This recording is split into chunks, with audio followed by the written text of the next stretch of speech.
Salam, hər vaxtınız xeyir olsun. Əvvəlcədən bildirmək istəyirəm ki, belə faydalı məlumatlar almaq üçün kanala abunə olub videomu bəyənməyi unutmayın.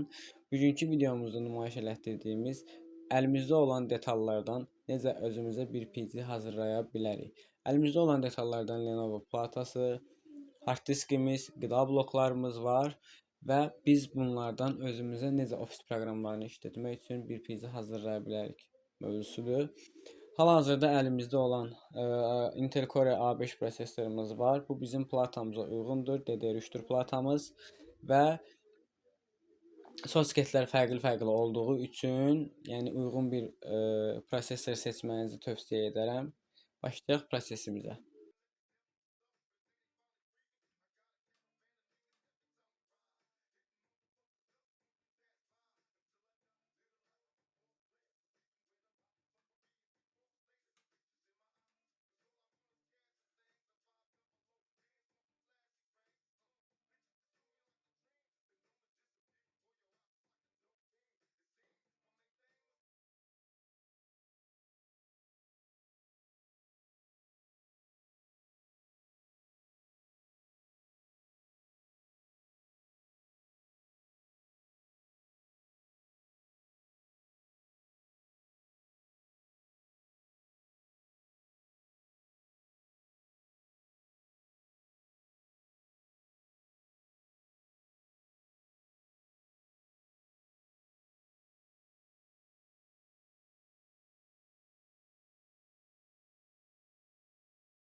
Daha uyğun fikir versək, blokların, yəni şurupların oturmaq yerləri düzgün şəkildə olmalıdır. Çox platada olmadığı kimi bu platalarda da fərqlidir. Bizim burada bu, yəni prosesor fanımızın göstəricisi üstlərində yazılıb.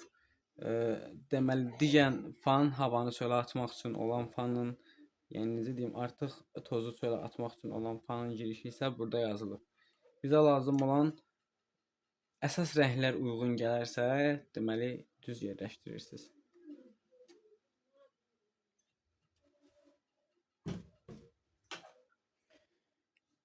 2 GB-lıq DDR3 RAM kartından istifadə edirik. Platamız DDR3-dürsə, RAM kartımız da DDR3 olmağa mütləqdir.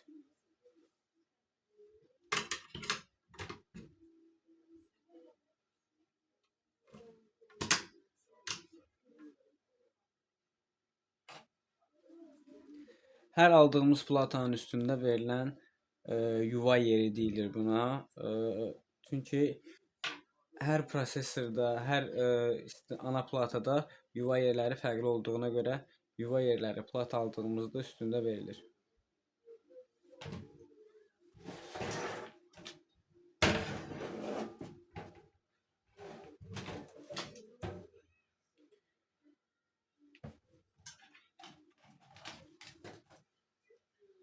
Bizim platamızın yuva yeri budur.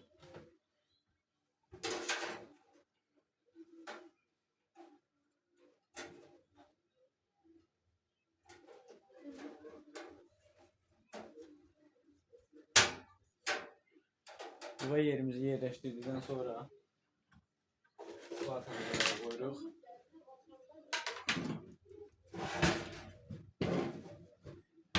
Əgər siz hazır bir boş case almışsınızsa, artıq bunun düymə yerləri hamısı öz yerində olmalıdır. Məndə sökülü olduğuna görə özüm başdan təzədən yığmalıyam.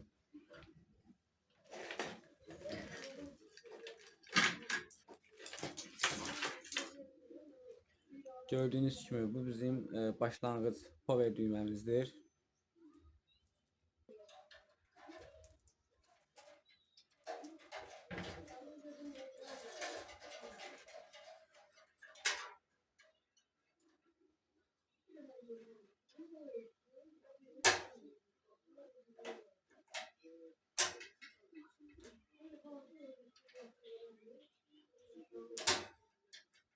Power düyməmizi yerləşdirdik. İstəyə görə, əgər istəsəniz disk yeri, DVD yeri əlavə eləyə bilərsiniz. Mənim üçün vacib olduğu üçün mən DVD yeri əlavə eləyəcəm.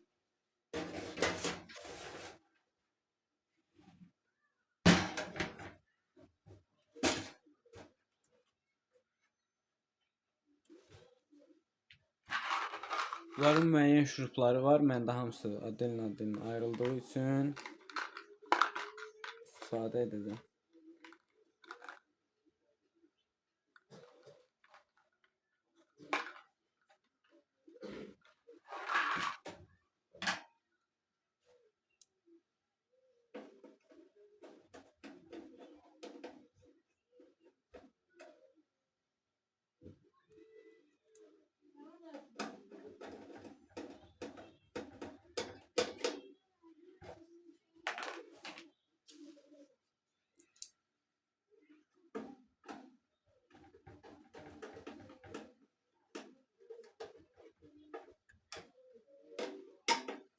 İkisini eyni mövqedə bağlaya bilərdik, amma mən çarpaz bağlamamızı daha məsləhət görürəm.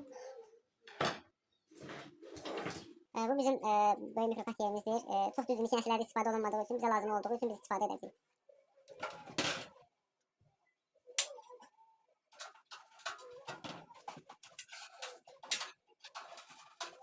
Şimdi varım ki elimizde salmadı.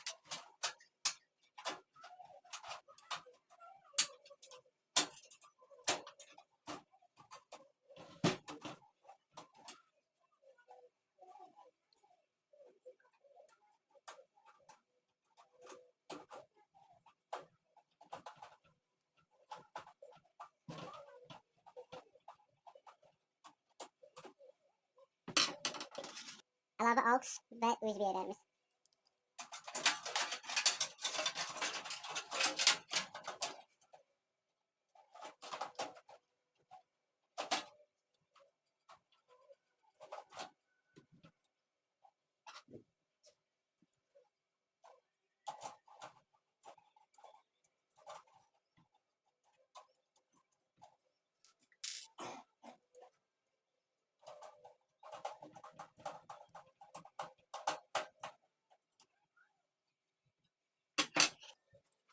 Bəli, artıq sistemin ön tərəfi hazırdır. Ön krişkasını yerləşdiririk.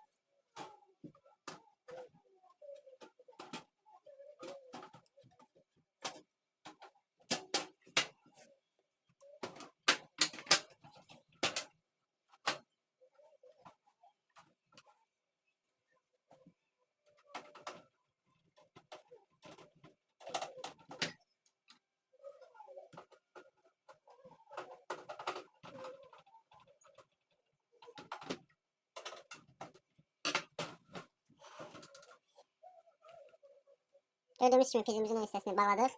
Əsas hissəyə daxil olanda gördüyümüz kimi şurada daxil etdiyimiz power düyməsi və DVD uçub yerlərimizdir. Məsləhət görürəm ki, hansı prizdə, hansı platada dəstəkləyən kolonka varsa, bunu mütləq şəkildə içinə yerləşdirəsiniz.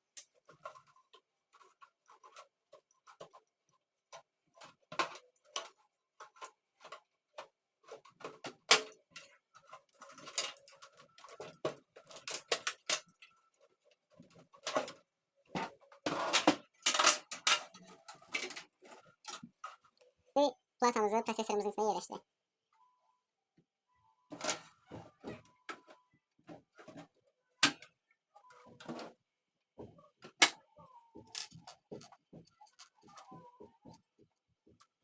Bunlar bizim platamızın şuruplarıdır. Bunlarda da tamamıyla fərq var. Enində və uzunluğunda fərq olur. Məsləhət görürəm ki, diqqət yetirsiniz.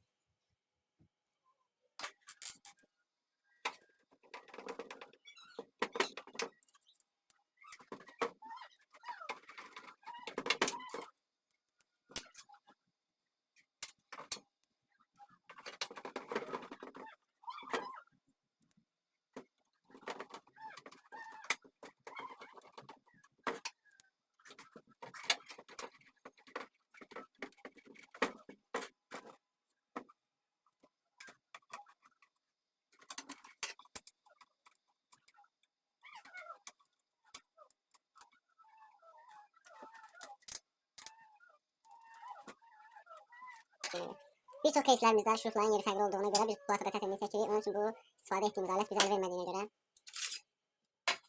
belə bir şurupa böl dəstindən istifadə edirik.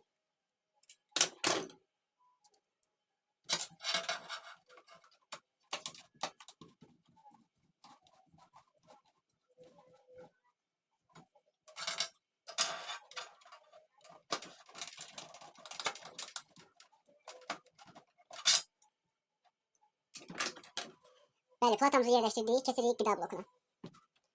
Qida blokları tamamilə fərqlidir. DDR3, DDR4, DDR5 tamamilə fərqlidir. Bu gördüyümüz DDR4-ün, DDR3-ün qida blokudur. Bu isə gördüyümüz DDR2-nin, DDR1-in qida blokudur. Bizim ştekerlərdə fərqlərimiz var. Gördüyümüz kimi biri çox ayaqlı, digəri isə az ayaqlıdır. Yəni mən tamamilə bunu bu videoda izah edə bilməyəcəm. Lazım olan məlumatları rəy bölməsində istəyə bilərsiniz.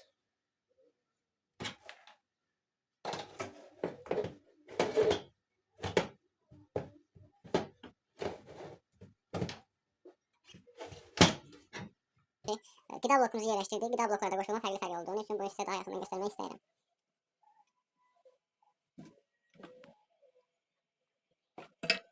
Gördüyümüz bu ştekerimizin daxili yeri buradır.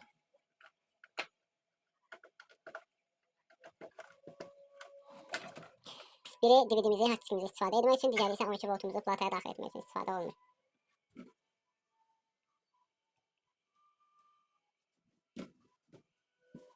Bax, TV 12 volt. Gördüyünüz kimi növbəti şteker 4 ayaqlıdır, amma 3 fəaliyyət göstərir. Bu bizim DVD-mizi və SSD-mizi, hard diskimizi istifadə etmək üçündür.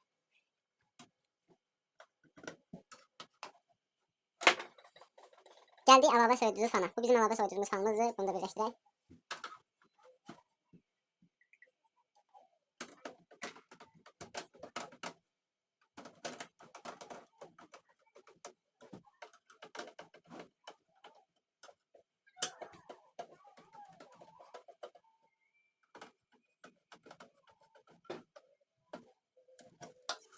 Gördüyünüz kimi ikinci fanımızı ulaşdırdıq. Və bu birinci fanla ikinci fanlar arasında olan fərq. Birinci fanda GPU, yəni prosessoru soyutmaq üçün, ikinci fan isə əlavə soyutma və içəridə olan havanı çoxaltmaq üçündür.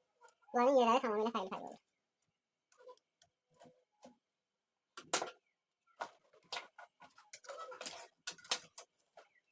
Başlayaq ştekerlərimizi birləşdirməyə.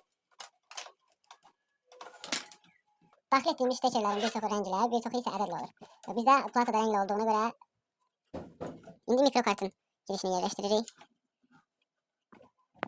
Növbəti üsüb ştekerini yerləşdiririk.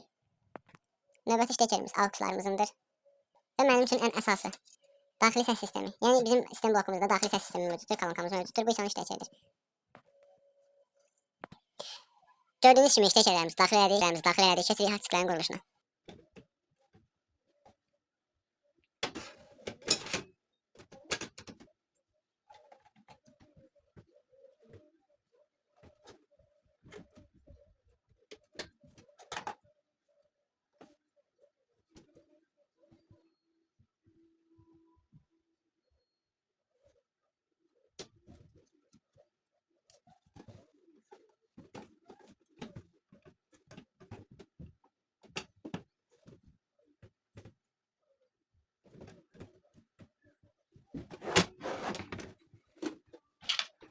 Hard disklərimizi yerləşdirdik. Artıq qəbul edici kabelləri qoşmağın vaxtıdır.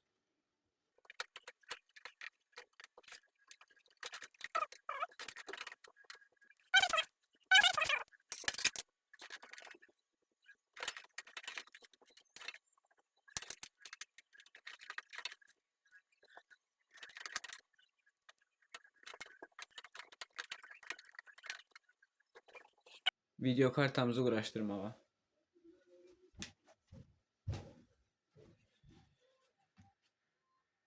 Əlimizdə olan gigabayt Nvidia video kartamızı yerləşdirək.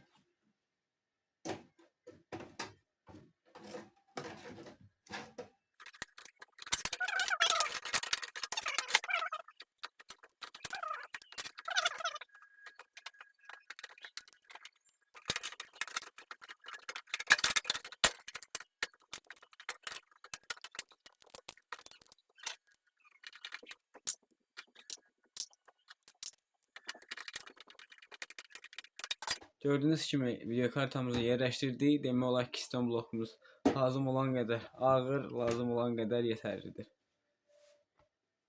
Birlikdə power kabelini taxaq.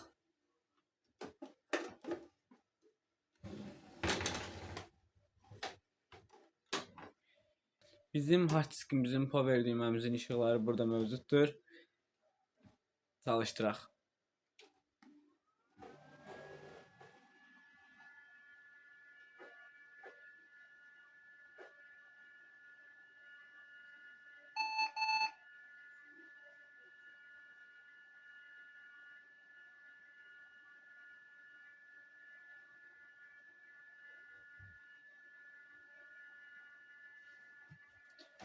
Gəlin bunu monitorumuzda test edək.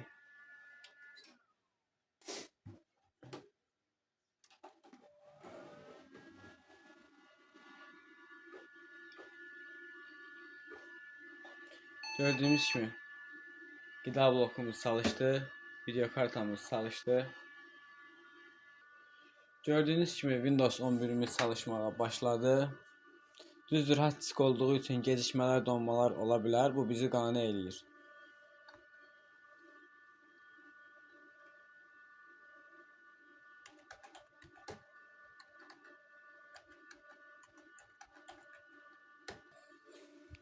Parolumuzu unutmuşuq. Parol sıfırlansın.